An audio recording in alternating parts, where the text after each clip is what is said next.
خەم لە زانکۆی سلێمانی و لەگەڵەوەشە پسپۆری باڵندە و ئاژەڵی شێنزیان لە 20 ساڵە لە کوردستان و لە عێراق و ناوچەکە ئیشەکەین.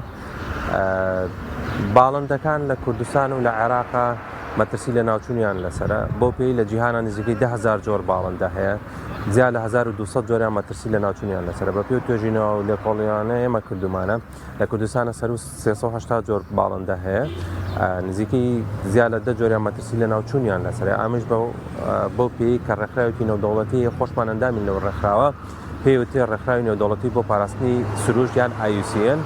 ئەم ڕێکخراوە ساڵانە هەڵەسێ بۆ هەڵسەنگاندنی ئەو باڵندە و ئاژەڵەکیوانەی کە لە جیهانە هەن. بۆ پێی لە کوردستانە دوو جۆر لەقلەقمان هەیە، لەقلەقی ڕەشمان هەیە و لەقلەقی سپیمان هەیە. ئەم لەقلەقانە بە شێوەیەکی گشتی ئەگەسەی مێژووان بکەی باڵندەی کۆچەری بوون، بەڵام بەهۆی گۆڕانکاریەکان بەهۆی خودی مرۆڤ وای کردووە بۆ نمونە کاریگەریان هەبێت لە گۆڕانی کەشوهەوا تێکچوونی و ژینگانەی کە هەیە مەسەلەی کۆچکردنیان گەرمان و کەسانیان بگۆڕێت بە شێوەیەکی بەرچاو سەرەکەی.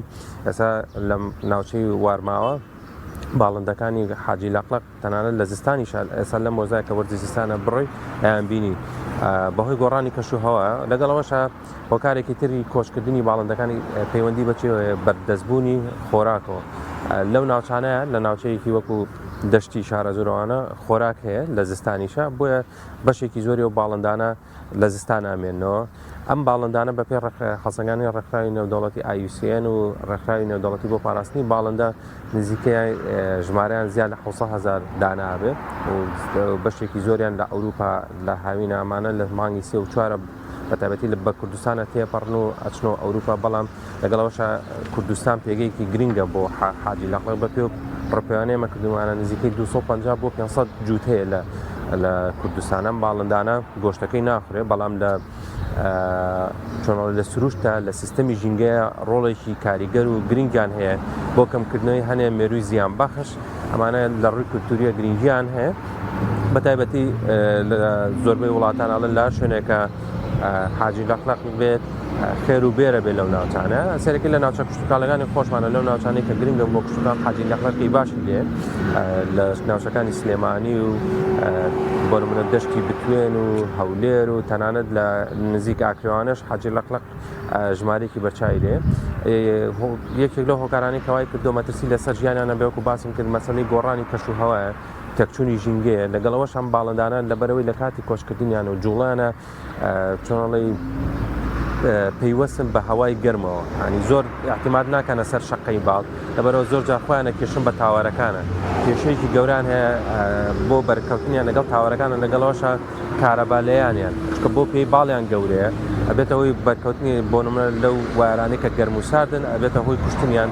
ئێمە چەندەها جار دۆکومنتمان کردەوە لە سەر ئاسی ناوچەکەش کێشەیە، لەگەڵەوە شاکو وتەمان باڵندانە چکە گەورە خۆیانە کێشن کە ڕەشەبایەکی بەهێز بێ خۆیانە کێشن بۆ تاوەرانەیە.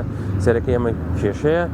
لەگەڵەوەشە هەنێ جار بەداخوانێ کەس ڕاویانەکە، بەڵام وەکو وتەمەمە نە گۆشتی ئەخورێ نە بازرگانیشی پێوەکرێت لە سیستەمی ژینگەیە ڕۆڵێکی کاریگەری هەیە.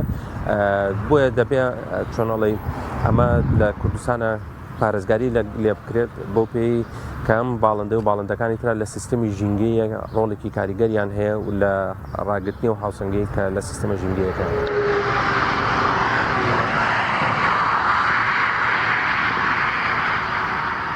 لە زۆربەی زۆری وڵاتانی جیهانە سنتەرێکی بۆ سنتەری پێوتێ ریهابلیتیشن سنتەر، چۆن لە وەکو سنتەرێکی بۆ داڵدەڵدانی ئەو باڵندانی کە زیانیان پێگەیان شوێنێکیان ئەشکێت باڵیان ئەشکیانێک. لێرە بەشی ڤێتەنەری هەیە، بەڵام پێویستیان بە یارمەتی زیاتر هەیە، پێویستیان بە چۆن دەعمی هەیە لەسەر ئاسی ناوخۆی لەلایەن حکوومەتی هەرێم و حکوومەتی عێراق و لەگەڵەوەشە لەسەر ئاسی نێودەوڵەتی.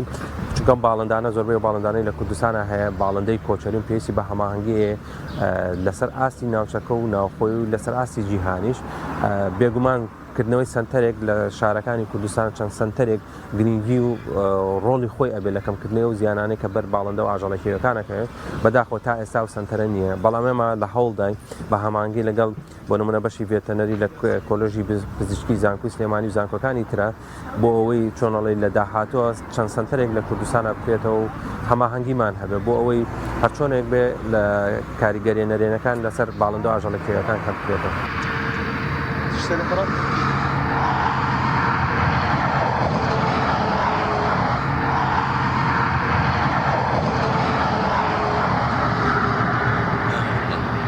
ام هاتن وك بو ام دركب الناف شينايي ازو خزمي خوا كرمامي خوا ام هاتن توزك جبو ناف شينايي تمام راستي از هاتم من او لقلق او بن حاجي لقلقه لقلقه من او قال لك ناو جيرهنا من اللي رانا ناو شينايي دي لقال او عمودي كهرباء او منو كرمامي خواوي توزك مشيان مدي او بازكك وا كبرز بو مش كرمامي خرجوا مشيه والله من توزك ام تشوم ام لقلق ديت براستي زور قناها والله من او جيناهش من اني بخوره من جوزيبي مال يعني بهيفيما يعني نبس لقلق بقى او شي حيوان بقى شي طير بقى يعني ولا تيما زور خوشه كردستان زور خوشه كردستان زور زنقينه بحموتشت يعني بطبيعات بجياي خوا بشينكاي خوا بآفي خوا تمام نحزك ام زنقين بن بهشمندي خوا جي بمجي خوا جي بو او جي حيوان قناهن